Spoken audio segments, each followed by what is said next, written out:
আমি স্নেহাশিস আর আমার channel study with স্নেহাশিসে আপনাদের স্বাগত।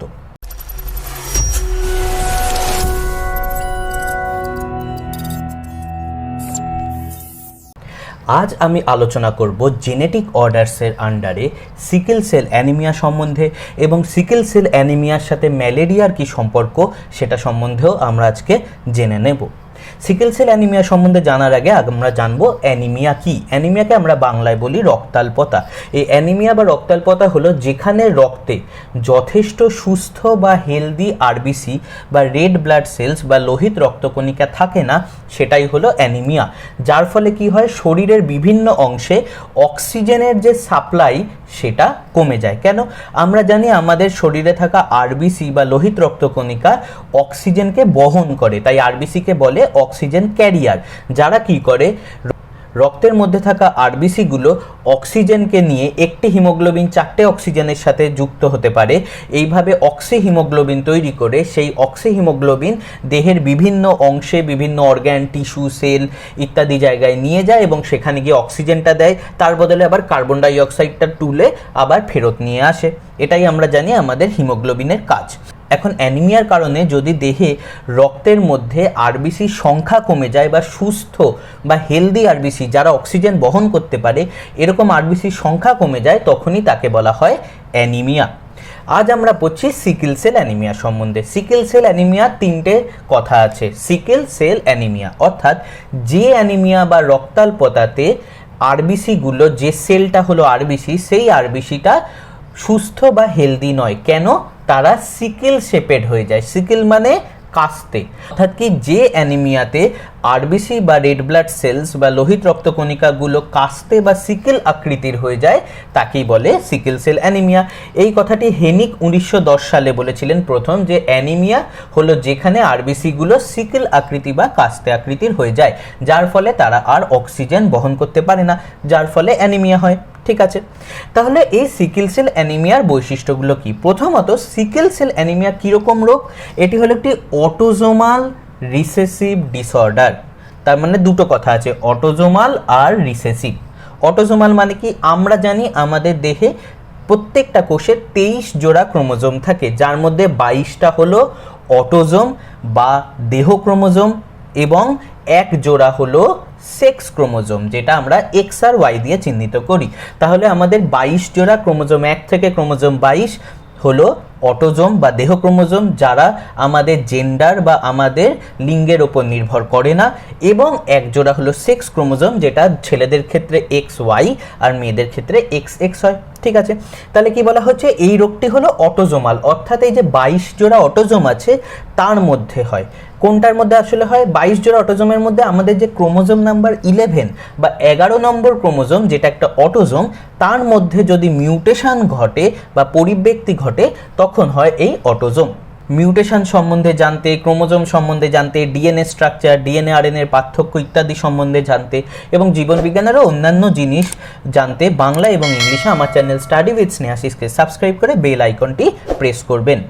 তাহলে আমরা বুঝলাম আমাদের 22 জোড়া অটোজোমের মধ্যে যে 11 নম্বর ক্রোমোজোম, যেটা একটা অটোজোম, তার মধ্যে যদি মিউটেশন হয়, পয়েন্ট মিউটেশন, এই পয়েন্ট মিউটেশনও আমি আগে আলোচনা করেছি, তখন হয় সিকেল সেল অ্যানিমিয়া। এই সিকেল সেল অ্যানিমিয়াকে রিসেসিভ। রিসেসিভ কথাটার মানে কি? রিসেসিভ মানে আমরা জানি আমাদের প্রত্যেকটা ক্রোমোজোম 1 জোড়া করে সমসংস্থ বা হোমোলোগাস ক্রোমোজোম থাকে।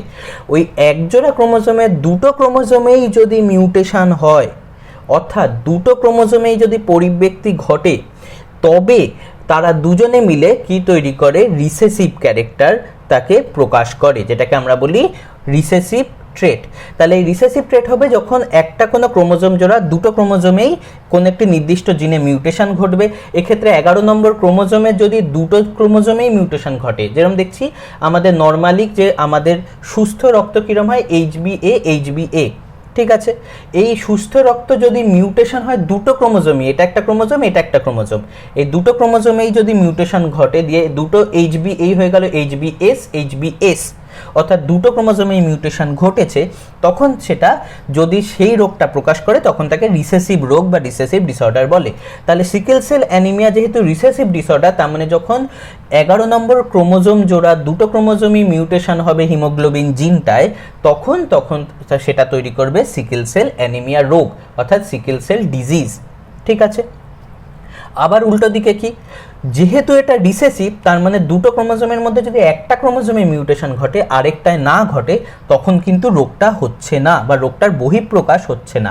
কীরকম, এইচবিএ নর্মাল, মিউটেশন হয়ে খালি একটা এই ক্রোমোজোমটা মিউটেশন হয়ে এইচবিএস হলো, এই ক্রোমোজোমে থাকা হিমোগ্লোবিনটা এইচবিএ থেকে এইচবিএস হয়ে গেল মিউটেশন হয়, কিন্তু এইটা যা ছিল তাই, এইচবিএ ছিল এইচবিএই রইল।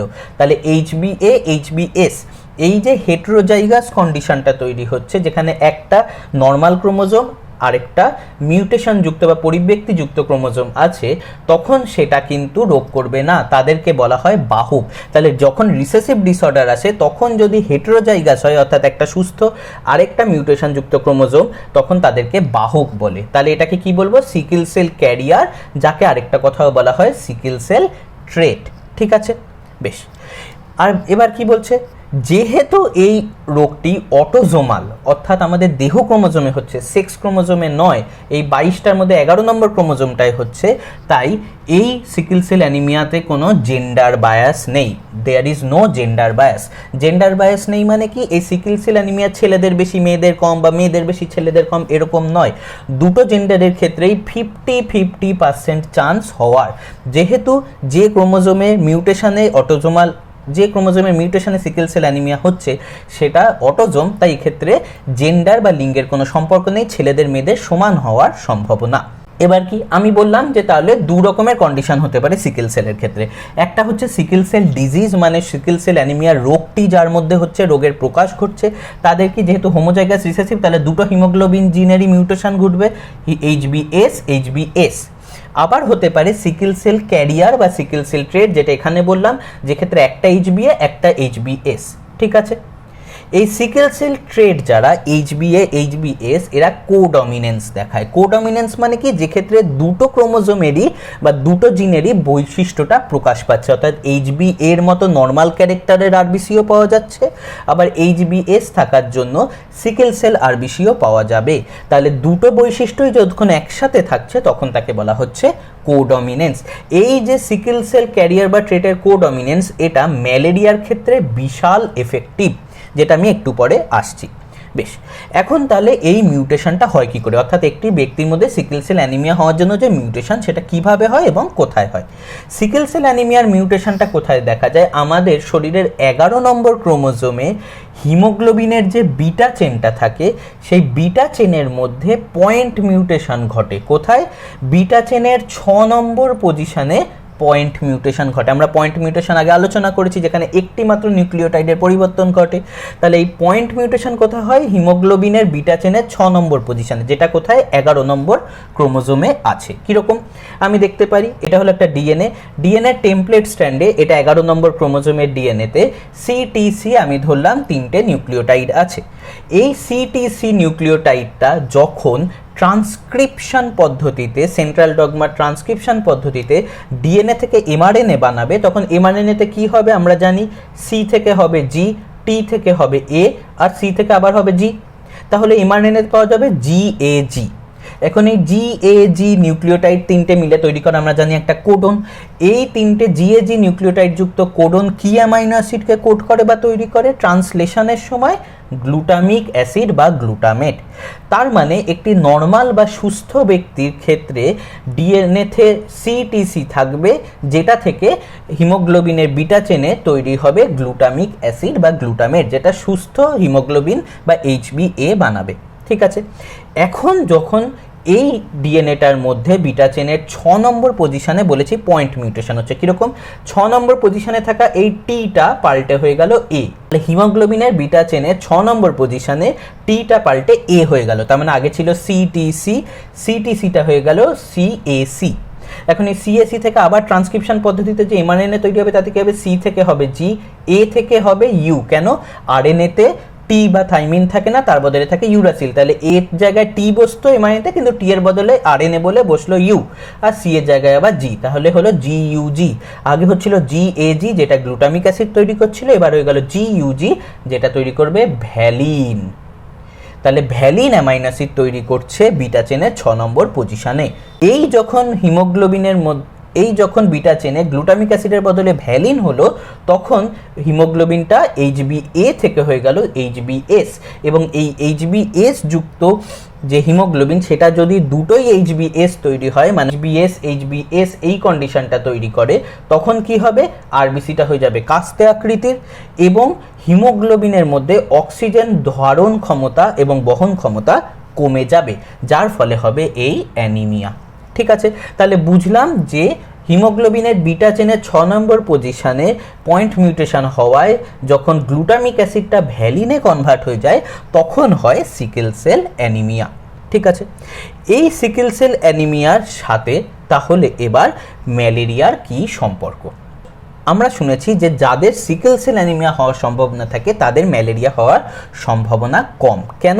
কারণ হচ্ছে দেখা যায় যে যেসব দেশে ম্যালেরিয়া খুব বেশি হয়, যেরকম এই আফ্রিকা ইত্যাদি জায়গাতে আমরা দেখতে পাই যে ব্যক্তিদের অন্যান্য পপুলেশনের তুলনায় সিকেল সেল অ্যানিমিয়ার জিন থাকার সম্ভাবনা বা মিউটেশন থাকার সম্ভাবনা বেশি। এমন দেখা যায় যে এইসব আফ্রিকান পপুলেশনে প্রায় 10 থেকে 40% লোকেরই সিকেল সেলের মিউটেশন থাকে, অর্থাৎ সিকেল সেল মিউটেশন বা এইচবিএস তৈরি হয়। এর কারণ কি? এর কারণ হলো ন্যাচারাল সিলেকশন। নেচার সিলেক্ট করেছে এই সব পপুলেশনের মধ্যে এই সিকেল সেল মিউটেশনটা হওয়ার, যেটা অন্যান্য পপুলেশন ইউরোপিয়ান পপুলেশনদের মধ্যে অতটা নেই। এর পিছনে কারণ কি? এর পিছনে কারণ হলো যে দেখা যায় যারা সিকেল সেল ক্যারিয়ার বা ট্রেট অর্থাৎ এইচবিএ এইচবিএস এই যে ব্যক্তিরা যাদের হচ্ছে সিকেল সেল ক্যারিয়ার বা ট্রেট, অর্থাৎ যাদের মধ্যে সিকেল সেল অ্যানিমিয়া রোগটা প্রকাশ হচ্ছে না, রোগ হচ্ছে না, সে সুস্থ রয়েছে কিন্তু ভেতরে ভেতরে সিকেল সেল মিউটেশন হয়ে আছে, তাদেরকে বলা হচ্ছে সিকেল সেল ক্যারিয়ার বা ট্রেট। দেখা যায় এরা ম্যালেরিয়া থেকে প্রোটেকশন পায়। কেন? এদের মধ্যে ম্যালেরিয়া কম হয়। এর কারণ হিসেবে আমরা দেখতে পেয়েছি যে সাধারণত যেসব ব্যক্তিরা সিকেল সেল ক্যারিয়ার হয় তাদের মধ্যে এই সেরিব্রাল ম্যালেরিয়া হওয়ার সম্ভাবনা কমে যায়। এটা ইঁদুরের ক্ষেত্রে পরীক্ষা করে বেশ কিছু বিজ্ঞানী দেখেছে যে যেসব ইঁদুরদের ক্ষেত্রে অ্যানিমিয়ার মিউটেশন আছে, অর্থাৎ সিকেল সেল ক্যারিয়ার বা বাহক হচ্ছে যারা, অর্থাৎ একটা এইচবিএ আর একটা এইচবিএস, তাদের ক্ষেত্রে দেখা যাচ্ছে সেরিব্রাল ম্যালেরিয়া হওয়ার সম্ভাবনা সুস্থ ইঁদুরটি অর্থাৎ এইচবিএ নর্মাল তাদের চেয়ে কম। এর পিছনে কারণ কি? এর পিছনে কারণ দেখাতে গিয়ে বলা হয় যে যাদের ক্ষেত্রে সিকেল সেল মিউটেশন হয়েছে, অর্থাৎ যাদের সিকেল সেল হিমোগ্লোবিন রয়েছে, তাদের ক্ষেত্রে দেখা যায় এই সিকেল হিমোগ্লোবিনের ক্ষেত্রে একটা উৎসেচক বেশি পরিমাণে তৈরি হয়, যে বাটাকে বলে হিম অক্সিজিনেজ 1। এই হিম অক্সিজেনেস 1 উৎসেচক বা এনজাইম, যেটাকে শর্টে HO1 বলে, এটা কি তৈরি করে? কার্বন মনোক্সাইড বানায়। এখন দেখা যায় যাদের ক্ষেত্রে এই কার্বন মনোক্সাইডটা HO1 দিয়ে তৈরি হচ্ছে, তারা কি করে? সেই প্রাণীটার মধ্যে সেরিব্রাল ম্যালেরিয়া থেকে প্রোটেকশন দেয়, অর্থাৎ এই কার্বন মনোক্সাইড তৈরির মাধ্যমে সেই প্রাণীটি সেরিব্রাল ম্যালেরিয়া থেকে প্রোটেকশন পাচ্ছে। যদিও সেই ম্যালেরিয়া প্যারাসাইট প্লাজমোডিয়ামটি কিন্তু কোষের মধ্যে ঢুকে নর্মাল গ্রোথে কিন্তু প্রবলেম হচ্ছে না, তারা কিন্তু গ্রো করছে, কিন্তু তারা সেরিব্রাল ম্যালেরিয়া সেভাবে করতে পারছে না, তার এগেনস্টে ইঁদুরটা প্রোটেকশন পাচ্ছে। এই সেম জিনিস মানুষের ক্ষেত্রেও ঘটে বলে বলা হয়। দেখা যায় যে যেসব ব্যক্তিদের ক্ষেত্রে সিকেল সেল ক্যারিয়ার, অর্থাৎ যারা একটা এইচবিএস আছে আর একটা এইচবিএ আছে, তাদের ক্ষেত্রে দেখা যায় ম্যালেরিয়া কিন্তু অন্যান্য ব্যক্তিদের থেকে অনেকটা কম হয়। তাহলে এক্ষেত্রে সিকেল সেল জিনটা ন্যাচারালি সিলেক্ট হচ্ছে সেই সব জায়গায় যে সব জায়গায় ম্যালেরিয়ার সম্ভাবনা বেশি, কারণ এইভাবে দুদিক দিয়েই মানুষটা প্রোটেক্টেড। যেহেতু সে সিকেল সেল ক্যারিয়ার বা বাহক, সে সিকেল সেল রোগটা হয়নি, তাই তার প্রিম্যাচিওর ডেথ বা কম বয়সে মৃত্যু হচ্ছে না, যেটা সিকেল সেল অ্যানিমিয়া রোগে দেখা যায়। সিকেল সেল অ্যানিমিয়াযুক্ত রোগের মানুষেরা কম বয়সেই মারা যায়, কারণ কি? তাদের অক্সিজেন সাপ্লাই কমে যাচ্ছে। এছাড়াও কি হচ্ছে? ব্লাড ভেসেলগুলোর মধ্যে কি সিকেলযুক্ত বা কাস্তে আকৃতির আরবিসি গিয়ে ব্লকেজ তৈরি করে, যার ফলে হার্ট অ্যাটাকের সম্ভাবনা থাকে, ইত্যাদি অনেক সম্ভাবনার জন্যেই সিকেল সেল অ্যানিমিয়াযুক্ত রোগীদের আয়ু কম হয়, কিন্তু যারা বাহক তাদের মধ্যে যেহেতু রোগটা হচ্ছে না তাই তারা সুস্থ, কিন্তু তারা ভেতরে ভেতরে বাহক, যার ফলে তাদের মধ্যে ম্যালেরিয়াও হতে পারছে না সেভাবে। তাহলে ব্যক্তিটি দুদিক দিয়েই প্রোটেক্টেড, তার সিকেল সেল অ্যানিমিয়া হচ্ছে না, আবার তাদের মধ্যে ম্যালেরিয়াও কম হচ্ছে। এর জন্য এই সিকেল সেল জিনটা যেসব জায়গায় ম্যালেরিয়া বেশি সেসব জায়গায় ন্যাচারালি সিলেক্টেড হিসেবে পাওয়া যায়। তাহলে আজকে আমরা জানলাম সিকেল সেল অ্যানিমিয়া কি, সিকেল সেল অ্যানিমিয়া কিভাবে হয় মানুষের মধ্যে, কোন জায়গায় মিউটেশন ঘটে, এটা কি জাতীয় রোগ, এটা ছেলে এবং মেয়েদের মধ্যে হওয়ার সম্ভাবনা কতটা, এবং ম্যালেরিয়া রোগের ক্ষেত্রে সিকেল সেল বাহক বা ক্যারিয়াররা কেন এতটা প্রোটেক্টেড সেটা সম্বন্ধে আজকে আমরা আলোচনা করলাম। আমার এই ভিডিওটি যদি ভালো লেগে থাকে তাহলে ভিডিওটিকে লাইক, শেয়ার এবং কমেন্ট করবেন, আর আমার চ্যানেলটিকে সাবস্ক্রাইব করে বেল আইকনটি প্রেস করবেন। ধন্যবাদ।